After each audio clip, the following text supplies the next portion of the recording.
Hey everybody, Who's Your Jedi here with another review for you. This time talking episode 7 of season 3 of Agents of S.H.I.E.L.D. called Chaos Theory. And this was, generally speaking, I felt a fairly alright episode. Now, obviously, the whole dealing with the ramifications of Andrew being Lash is front and center here.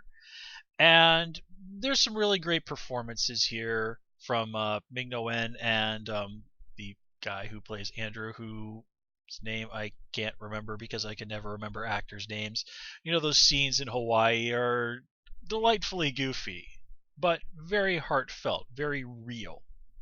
You know, you can't help but kind of grin at that little "wanna go steady" moment. I mean, that was something very genuine. And then it goes from that to this utter nightmare of a situation, with May having to take down the man she loves, who against his will has been transformed into a monster. And I like how they explain it, that this transformation has been eating away at Andrew's mind. It's that transformation, that legacy of Jia Ying, that has caused him to turn into this monster that has eaten away at his morality, so that he can barely restrain himself from killing Joey. And oh hey, cool to see Joey again. About time, really. And let's face it, if May hadn't shown up, Andrew totally would have killed Joey. And yeah, killing the only established gay character in the Marvel Cinematic Universe, probably not a great move. And yeah, it just really is great how they handled all this. And even Andrew, through everything that happens, doesn't quite fully accept that he's seriously messed up. I mean, he kidnaps and chains up his own wife. I mean, there are the moments where it seems like they're kind of getting through to him, but it's just so hard. I mean, he even tries sort of invoking what happened in the Middle East, in what was that, Dubai, I guess it was, to May, and that goes about as well as you would expect, trying to show that they're similar people. Now, May killed an Inhuman because she had no other choice. As far as we know, none of those Inhumans were actually hurting anybody. Joey certainly wasn't hurting anybody. He was, as was pointed out, he was on his way towards being a best case scenario, which is what Daisy is. I mean, so far, Daisy was the only Inhuman that Andrew deemed worthy of not killing. And this is because he was her shrink. I mean, he had a personal relationship with her. He knew her fairly well. But as much as more and more of Lash was eating him away at him, do we really think that would have lasted forever? Even Daisy probably would not have been safe eventually.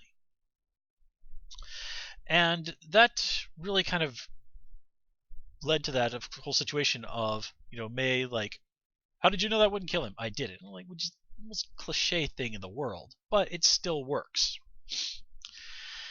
Now, we're kind of left with that whole situation of, okay, maybe Andrew can be helped, but probably not. And, well, that's something to definitely keep floating around in the background.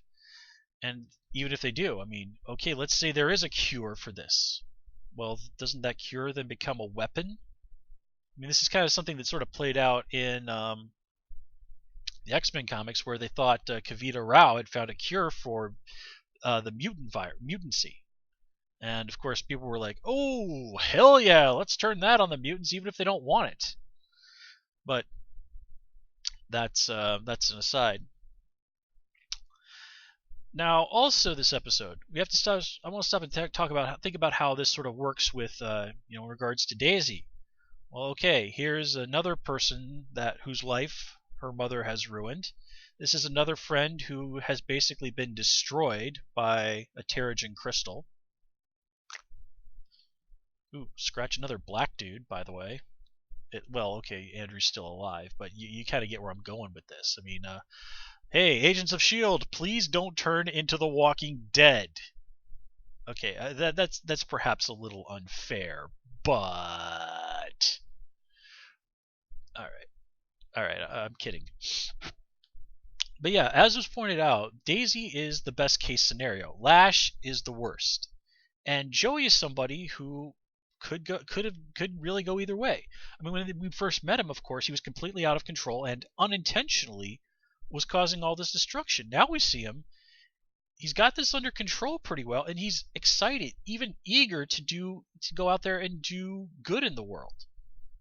But then we contrast that with Lincoln, who, when we first met him, seemed like a pretty good guy, but now he basically sort of blew the whole situation up, caused some random people to get killed, all because he wanted payback on Lash. So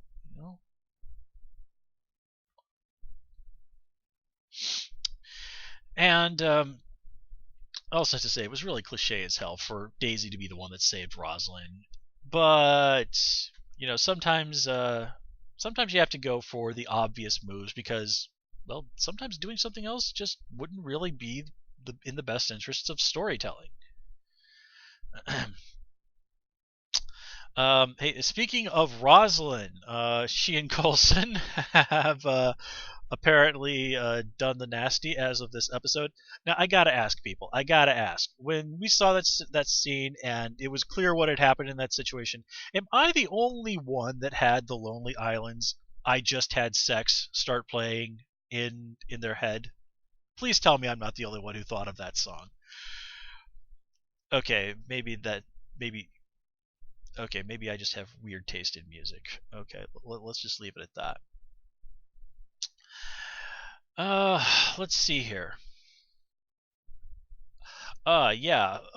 There's a whole little thing of, oh yeah, Rosalind is apparently working for Malik, the World Security Council guy who is part of Hydra. Now they haven't officially confirmed that this is the same guy from the movies, but both characters are being played by Powers Booth, so it makes sense that Malik is just that person from the World Security Council who was never given a name, and oh yeah, by the way, the guy was in Hydra the whole time. And I really like him kind of giving that advice to Ward that, revenge is a temporary fix. You'll feel good for a while, but... And then Ward's was like, no, dude, I totally got a handle on this. It's like, yeah, well, we'll see about that. And, speaking of, balances and whatnot, the whole Rosalind thing, and, well, actually, I'd say Andrew and May are actually a better fit now that I think about it. Contrast that to what happens with Fitz and Simmons. Here Simmons tells Fitz that story about basically amounts to, hey, there was this cottage I saw, and I thought that, man, this would be an awesome place to take you and screw your brains out. And Fitz is like, yeah, you don't really need to. And Simmons is like, no, I don't want to let go of that memory, even if I am in love with William.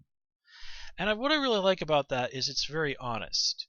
Even when we have relationships with people that don't work out, there are often still moments from those that we treasure. And even if we find someone else, that doesn't mean that we just discard those moments.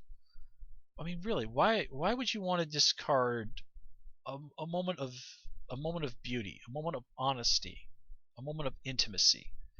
Because the world is sadly too often lacking in those things. I mean, Simmons understands that moment, that desire to have something special with Fitz in a place that she thought was beautiful. Even though that's probably not going to happen now because of various circumstances, that doesn't mean that she just wants to throw that memory away. And she wants to share that with Fitz, which I suppose could be seen as a bit of a tease. But I think it's there to let Fitz know, really, hey, I really was serious about wanting something real with you. So even though that's not really going to be that's not on the table anymore, I want you to know that I was serious. And that's what she's trying to tell him. And it doesn't sink in at first, but I think at the end of that scene, he did finally get it. And yeah, I think that kind of covers everything that I had to say about this episode. It was a pretty solid episode at the end of the day, I guess, now that I think about it a little more. So let's call it here. As always, please comment, rate, and subscribe. And of course, you can follow me on Twitter at Hoosier Jedi. Until next time, take care and have a good one.